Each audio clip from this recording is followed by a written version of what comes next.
गांव की जेठानी शांति अपने दो बेटों आरुष और अर्नव के साथ शांति से जिंदगी बिता रही थी। लेकिन शांति के पति सोहन से उसकी कभी कभी अनबन हो जाती थी। एक दिन शांति रोज की तरह घर में खाना बना रही थी, तभी दरवाजे की घंटी बजी। घंटे की आवाज सुनकर वो दरवाजे की ओर जाते हुए कहती है, अरे आती हूँ, कौन है, सब्र करो। शांति जैसे ही दरवाजा खोलती है वो देखती है कि उसके जेठ मोहनदास सामने खड़े होते हैं। वो शक पकाकर अपना घूंघट करती है और पैर छूकर कहती है, आइए आइए जेठ जी। कैसी हो शांति? जी मैं तो बिल्कुल ठीक हूँ, सब आपकी मेहरबानी है भाई साहब। शांति और मोहन की बात सुनकर उसका पति सोहन और उसके दोनों बेटे बाहर आ जाते हैं। अरे भैया राम राम, कैसे हो आप? राम राम भाई। अरे शांति, ऐसे खड़ी खड़ी क्या देख रही हो? चाय कॉफी कुछ लेकर आओ, भैया आए हैं। शांति तेजी से रसोई की तरफ आगे बढ़ती हुई कहती है, मेरी माँ, गेट खोलने के चक्कर में मेरे तो चावल ही जल गए। वो दौड़ी दौड़ी रसोई में जाती है और देखती है कि सारे चावल जल चुके हैं। शांति चावल बनाने लग जाती है। इतने में सोहन आवाज लगाता है, अरे शांति, तुम्हारे चावल का रोना खत्म हो गया हो तो चाय ले आओ।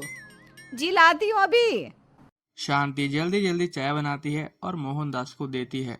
सब एक दूसरे की खैर खबर पूछते हुए चाय पीते हैं। चाय खत्म होते ही मोहनदास शांति की तरफ देखते हुए मजाक में कहते हैं, शांति, अब तुम्हारी चाय में दम नहीं रहा, अब हमें चाय बनाने वाली बदलनी पड़ेगी। ये कैसे मुमकिन होगा जेठ जी? घर और बाहर का सारा काम मुझे ही करना पड़ता है और कभी कभी जल्दी जल्दी के चक्कर में काम बिगड़ जाते हैं, जैसे आज चावल जल गए। अरे इसी का तो हल लेकर आया हूँ। मैंने रिश्ता देखा है अर्नव और आरुष के लिए। दोनों लड़कियाँ बहुत सुंदर और सुशील हैं। अगर आप दोनों इजाज़त दें तो बात करूँ आगे।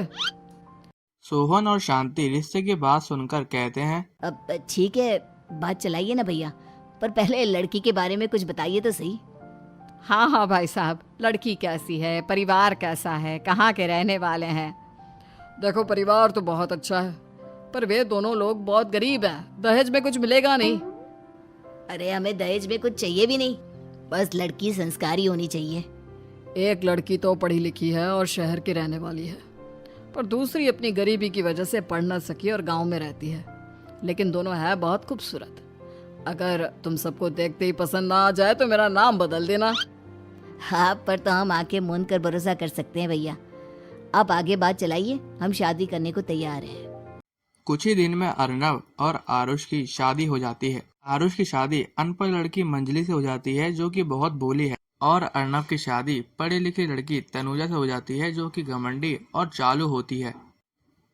एक दिन मंजली घर के काम कर रही होती है कि शांति उसे आवाज लगाती है, बड़ी बहू, ओ बड़ी बहू, मंजरी जल्दी यहाँ आओ।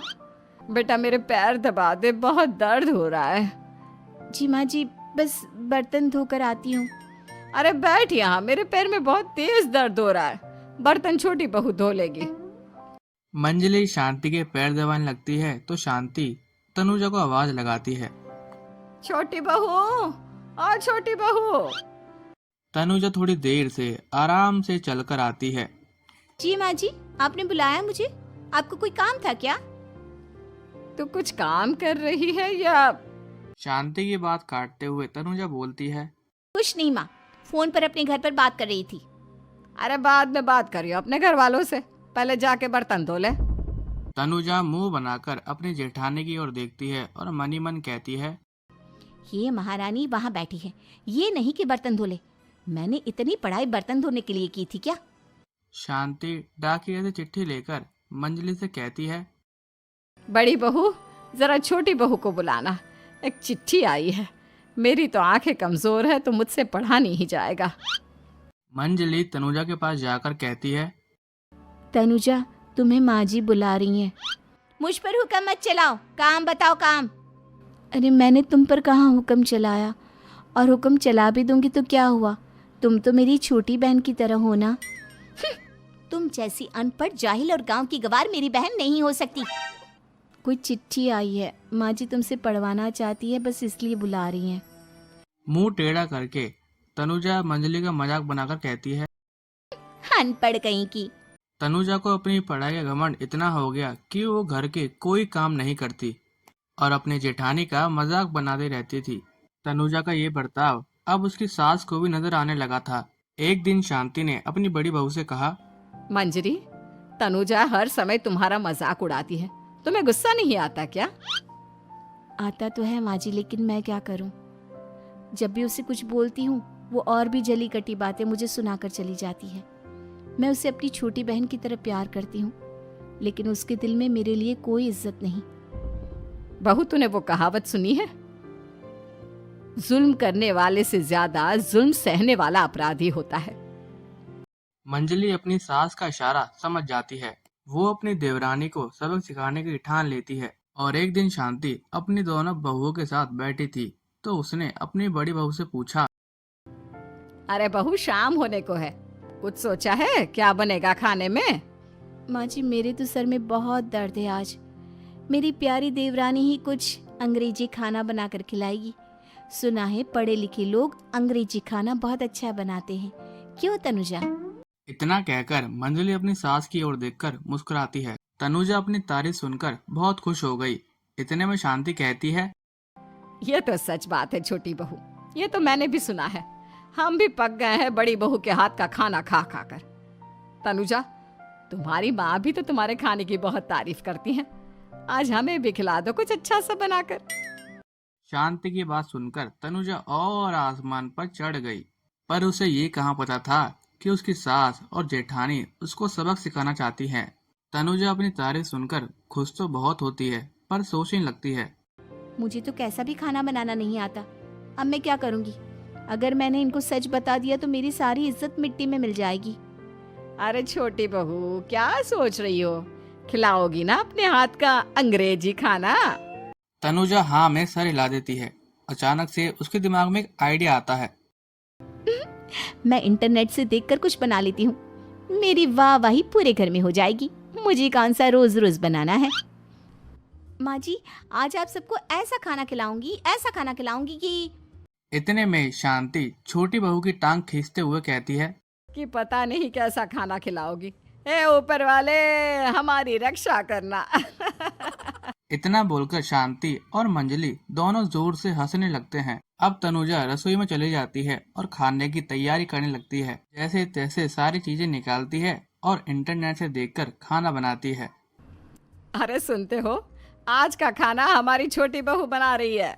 अरे वाह, आज तो फिर कुछ अंग्रेजी खाना खाने को मिलेगा। थोड़ी देर में खाना तैयार हो जाता है और सबका खाना छोटी बहू लगा भी देती है। इतने में बड़ी बहू कहती है, क्या बात है देवरानी जी, आज तो बहुत अच्छी खुशबू आ रही है। ये बात तो सही कही बड़ी बहू तूने, खुशबू तो अच्छी है। ऐसी खुशबू तो मेरे खाने में भी नहीं आती। सब छोटी बहू की तारीफ करते हैं और छोटी बहू 7वें आसमान पर चढ़ जाती है और उसके बाद सभी खाना खाते हैं। जल्दी जल्दी दो, अब तो मुंह में पानी आ रहा है। हाँ हाँ, मुझसे भी नहीं रुका जा रहा। जैसे ही सोवन एक निवाला खाता है तो उसकी आंख से पानी आने लगता है। उसे देखकर शांति उससे पूछती है, क्या हुआ जी, खाना इतना अच्छा बना है कि आंखों से पानी आ गया? सोहन चुप रहता है और धीरे धीरे खाना शुरू कर देता है। इतने में ही सोहन छोटी बहू से कहता है, बेटी तुम भी तो खाओ, तुम क्यों रुकी हो? खाना सच में बहुत अच्छा है। ये कहकर सोहन हंस देता है और सभी खाना खाने लगते हैं। लेकिन खाने में नमक और मिर्च तेज हो गई थी। तनुजा से कोई कुछ नहीं बोलता, बल्कि उसे खाने को कहते हैं। जैसे ही तनुजा खाना खाती है तो वो पानी पानी चिल्लाने लगती है। पानी, इसमें तो पानी। ये खाना तो सच में इतना अच्छा बना है कि हमारे साथ साथ देवरानी जी भी इसके स्वाद को कभी नहीं भूल पाएंगी। सही कहा बहू। तनुजा को अपनी गलती का एहसास हो जाता है और वो अपनी सास से कहती है, माँ जी, ये मेरी गलती नहीं है। इंटरनेट पर दिखाया था कि 4 चम्मच नमक और मिर्च डालने हैं। अब मंजली को भी मौका मिल गया। उसने तनुजा पर ताना कस दिया। नाच न जाने आंगन टेढ़ा, हर जगह अपनी पढ़ाई दिखाती हो, दूसरों का मजाक उड़ाती हो। अब पता चला ना, हर चीज़ में पढ़ाई काम नहीं आती। और तुम तो शहर में रही हो, तुम्हें तो मुझसे भी अच्छा खाना बनाना आना चाहिए ना। बेटा, अगर तूने ठीक से सब सीखा होता तो आज तुझे शर्मिंदा नहीं होना पड़ता। बात शहर या गांव की नहीं होती, मंजरी गांव से आई है, लेकिन उसे घर का काम करना और खाना बनाना सब अच्छी तरह से आता है। तुम शहर में रही हो, तुमने ये सब क्यों नहीं सीखा? छोटी बहू सर नीचा करके सबसे माफी मांगती है और बहुत शर्मिंदा होती है। दीदी मुझे माफ़ कर दो, मैंने आपको बहुत बुरा भला कहा, पर आपने मुझे हमेशा ही माफ़ किया। आज मुझे अपनी गलती का एहसास हो गया है। अब दोनों बहुएं मिलकर घर का काम करने लगी और एक दूसरे को अपने गुण बांटने लगी। मंजली ने अपनी देवरानी को घर का काम करना और खाना बनाना सिखाया, वहीं तनुजा ने भी अपनी जेठानी को पढ़ना लिखना सिखाया। शांति और सोहन ऐसी बहुएं पाकर बहुत खुश थे